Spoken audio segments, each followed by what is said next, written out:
So this problem looks way harder than it really is, especially when you do your first step, which is multiplying a times c, right? Because when you multiply a times c, we end up with a negative 13,013. That's a big number. Especially to try to figure out, okay, what are all the possible ways that I can multiply to that and add to 52? And yet, there actually aren't all that many things that we need to check here. Because remember, I can look at how did I get that 13,013.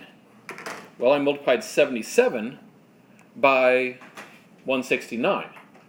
Well, 77, that's 7 times 11. 169, that's 13 times 13.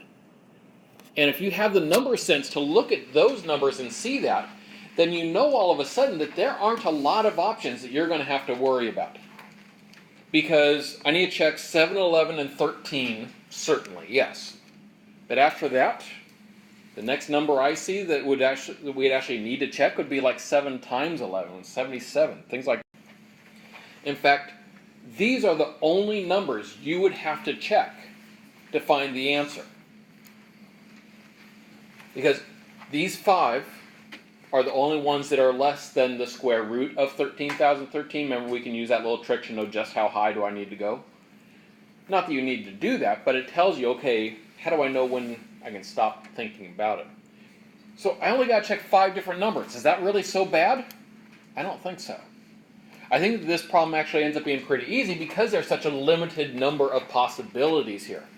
So I do the 13,013 divided by 7, divide by 11, divide by 13, until I find the combination that adds to 52. And that combination, well, I actually did have to check all 5 because that combination is the last one. It's the 91. Because when we divide 13,013 by 91, we get 143. And notice, those two numbers are 52 apart. Because one of them's got to be positive, one of them's got to be negative, of course, because we're multiplying to a negative. Now that I have this, the hard part is done, because after this, it's just doing the same thing we always do, which is look at the first 2 terms, factor out of those 2. Look at the second 2 terms, the last 2 terms, factor out of those. And so I can factor a 7x out of the first 2 terms, I can factor a 13 out of the last 2 terms, and so I end up with 7x plus 13 times 11x minus 13.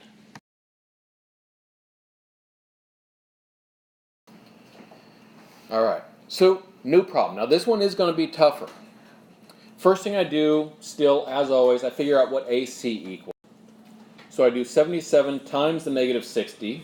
That should be a negative 4,620 there. Left it off there. And so I need to multiply to a negative 4,620. But what possible numbers go into 4,620? Well, out of the 77, of course, that's 7 and 11. Okay, there's only those 2 ways to get it. But for 60, there's actually quite a few more ways. Because if I break 60 all the way down, I might do 15 times 4. But notice both of those break up into 3, 5, 2, and 2. So the numbers that go into 4,620 are 2, 3, 5, 7, 11, and every number that we can make with those. In other words, I would need to check 2, 3, 4, 5, 6, 7, 8, 9, 10. The list goes on and on. I'm not able to rule out a whole lot here. I really need to check pretty much everything because there's so many possibilities. That trick didn't help us in this case. Helps us sometimes, but not in this case. And so then, what can we do that might help? Well, I noticed that I need to add to 4. That means that my 2 numbers can only be 4 apart. That means they're pretty close together. And so the trick with the square root might actually be able to help us here. And so if I take the square root of that 4,620, I get about 67.97. Now what that tells me, remember, is that that's the highest possible number I would have to check. I need to check potentially every number below there, although I hopefully don't want to check every single one.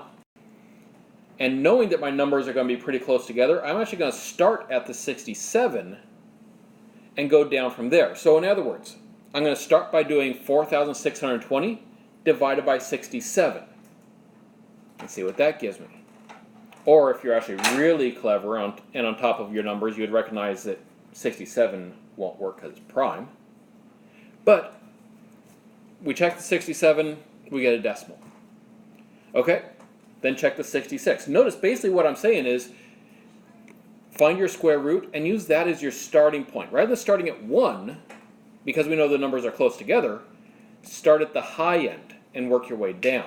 Instead of low end, working your way up. All right, so I next check 66. 4,620 divided by 66. Does that work? Yeah, it does. It gives us 70.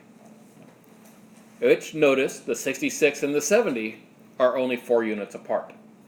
And so then that allows us to find our combination. So by using that clue of knowing that I'm adding to a small number, I knew the numbers would be close together, and so I started by looking for numbers that were close together.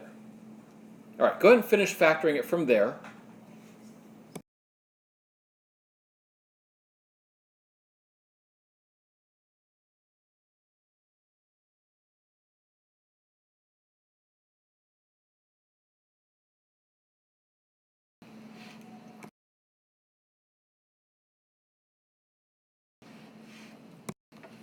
All right, so for this last problem, we go ahead and find AC like normal. It gives us 540.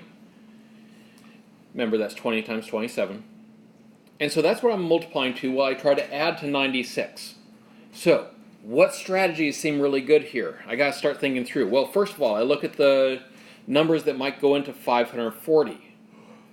Well, I know that comes from the 20 and the 27. 20 is basically 2s and 5s, so it's 2 times 2 times 5. 27 is a lot of 3s. Well, unfortunately though, there's a whole lot of numbers that 2, 5, and 3 all go into.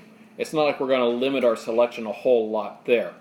Okay, do I need to make sure that I look for numbers that are really close together? And not necessarily. With a 96, it's kind of in the middle. It's not especially small, it's not especially big.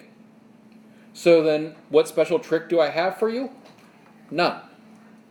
Just pick a method and be systematic about it. The way that you'll run into trouble with this is if you just start jumping around. Maybe try 1 or 2 things that you think it is off the top, but then if those don't work, be systematic. So then, I would really just start by doing 540 divided by 2.